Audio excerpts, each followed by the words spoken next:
네, 매일 아침 꼭 챙겨야 할 뉴스 딱 3개만 골라서 깊게 들여다보는 뉴스 세계 시간입니다. 자, 어제에 이어서 오늘도 MBC 이지성 기자와 함께합니다. 어서 오세요. 안녕하세요. 또 뵙습니다. 네, 반갑습니다. 네, 더 반갑습니다. 네, 내일도 뵐까요? 다음 주에 뵙겠습니다.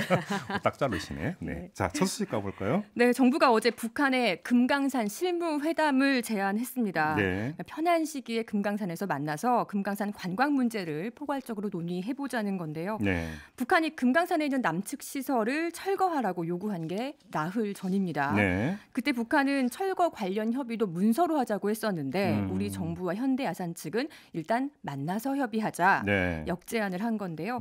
현대아산은 특히 이제 북에 보낸 통지문에서 현재 시설의 철거 문제뿐 아니라 금강산의 새 발전 방향에 대한 협의도 제안을 했고요. 네. 정부 역시 금강산 관광 문제에 대해서 창의적인 해법을 마련하겠다고 언급을 했습니다. 네, 정말 창의성이 발휘돼야 될 때가 된 것 같은데 네. 창의적인 해법이 뭘까요? 일단은 지금으로서는 우선 남측 이산 가족의 금강산 단체 방문이 좀 유력하게 검토되고 있다라는 얘기가 있습니다. 네. 그러니까 이산 가족 상봉 행사와 달리 그냥 관광지 방문이기 때문에 대상자 그냥 방문이거든요. 대상자 선정 절차도 필요가 없고요.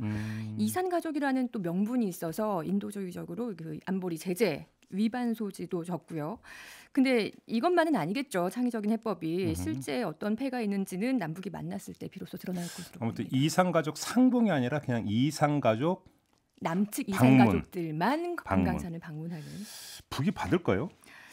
일단 김정은 위원장이 철거를 지시했을 때 네. 그때 분위기를 봐서는 사실 얼마 되지 않았기 때문에 곧바로 이런 실무회담에 응할까 여기는 부정적인 의견을 가진 전문가들이 좀 많은 것 같아요. 그런데 정부는 북한이 금강산을 독자 개발한다 하더라도 남측 관광객들이 가지 않으면 사실 사업성에 한계가 있을 수밖에 없거든요. 그렇죠. 그래서 우리가 이런 창의적 해법을 거론하고 있으니 어떤 얘기인지 들어보려는 하지 않겠느냐 이런 기대를 가지고 있는 것 같습니다. 네. 정부 기대대로 북한이 회담에 응한다면 지금 꽉 막혀 있잖아요. 예. 남북 관계가 다시 숨통을 틔우는 계기가 될 수도 있겠습니다만 예. 여기서 북한이 대면 접촉을 아예 거부해 버린다면 남북 관계의 활로를 차기도 어려워질 것 같습니다. 그러니까 채증이 너무 오래가지고 네. 소화제가 필요하긴 합니다. 정말로 절실한데요. 알겠습니다. 자, 다음 소식으로 가보죠. 네, 검찰이 결국 타다를 기소했습니다. 네. 그러니까 불법을 저지른 혐의가 있다고 본 거죠.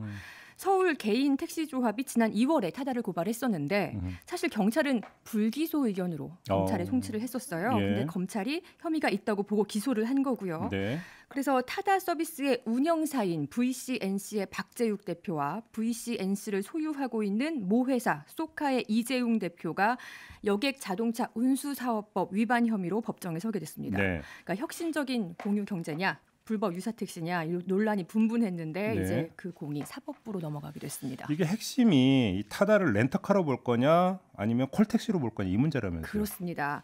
그러니까 타다는 지난해 처음 서비스 시작할 때부터 이거는 쭉 렌터카 서비스라고 주장을 해왔거든요. 네. 그러니까 소비자가 앱으로 렌터카를 빌리면 운전기사가 같이 오는 거다. 그런 모빌리티 플랫폼이라는 건데 네. 그러니까 현행법에는 빌린 차를 가지고 상업적으로 운송에 쓰는 게 금지돼 있어요. 2년 이하 징역이나 2천만 원 이하 벌금에 처하도록 돼 있는데 네. 근데 시행령에 예외 조항이 있습니다. 예.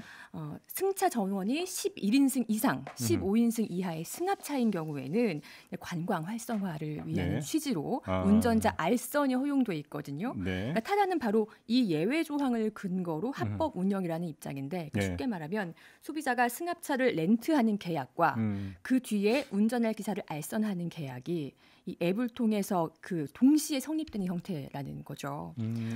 근데 이게 운영이나 운행은 거의 택시하고 비슷하지 않나요? 맞습니다. 사실은 또 택시 쪽에서는 그냥 콜택시 부르는 거랑 이 타다 부르는 거랑 너무 형태가 똑같기 때문에 네. 너도 똑같이 면허가 있는 택시, 그러니까 면허를 가져야 되는 거 아니냐? 이거는 무면허 유사 택시다라고 주장을 하고 있는 거죠.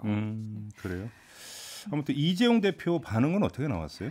기소 직후에 페이스북에 글을 남겼는데요. 네. 뭐 AI 기술 정말 많이 쓰고 있는 앱이고 뭐 혁신적인 아이디어로 세상이 변하고 있는데 네. 검찰만 제자리다라는 그런 답답함을 토로를 했고요. 법원의 현명한 판단 기대한다 이렇게 남겼습니다. 공은 이제 법원으로 넘어간 거네요. 네. 알겠습니다. 이제 문제는 이른바 AI에 기반한 어떤 4차 산업혁명 이런 걸 이야기하면서 기존의 법 제도와의 충돌 네. 이걸 이제 어떻게 해결할 것이냐 하는 이제 사례가 된다 이렇게 네. 정리하면 되겠죠. 자, 세 번째 뉴스로 가보죠. 네, 최근에 자녀 입시와 관련해서 대학 교수들의 모럴 해저드가 적나라하게 드러나고 있는데요. 네. 그 실태를 보여주는 자료 하나가 또 나왔습니다. 어제 MBC가 보도한 내용인데 네. 더불어민주당 김혜영 의원이 40여 개 주요 대학의 교직원 자녀 지원 현황 3년치를 분석을 해봤더니 네. 5명 중에 1명이 사전 신고 의무를 지키지 않은 것으로 나타났습니다. 이게 무슨 말이냐면 네.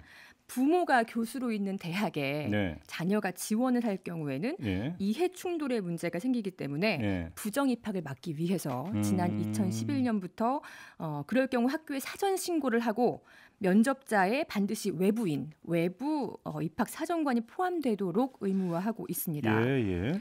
근데 2,600여 건이 있었는데요. 지난 3년 동안 교수가 신고를 안 하고 몰래 있다가 뒤늦게 학교에 걸려서 입시 업무에서 배제가 된 건이 500여 건이나 됐습니다. 그러니까 5분의 1이네요. 네, 5건 중에 한 건은 교수들이 자녀 입시 앞에 양심을 내놓은 거죠. 네. 심지어 이 사전에 학교에 걸려지지 않아서 이미 입시가 다 끝난 다음에 적발된 건들도 있었는데요. 네. 서울대가 3건이나 됐습니다.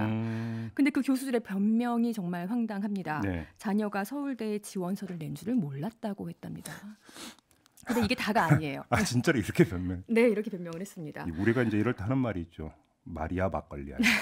그죠? 이거 말이 되는 얘기입니까 이게? 근데 이건 그래도 걸린 거잖아요. 결국은 네. 이게 다가 아닌 게 네.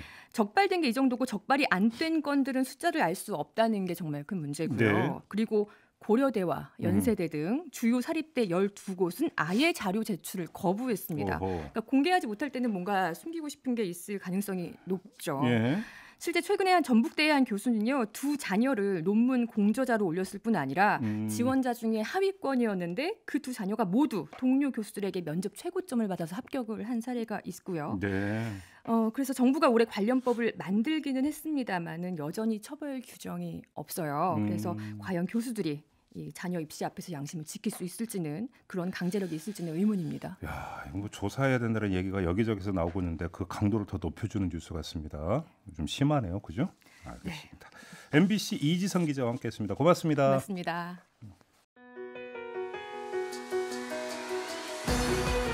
이슈의 핵심을 꿰뚫는 예리한 시선, 믿고 듣는 진품 시사, 김종배 시선 집중.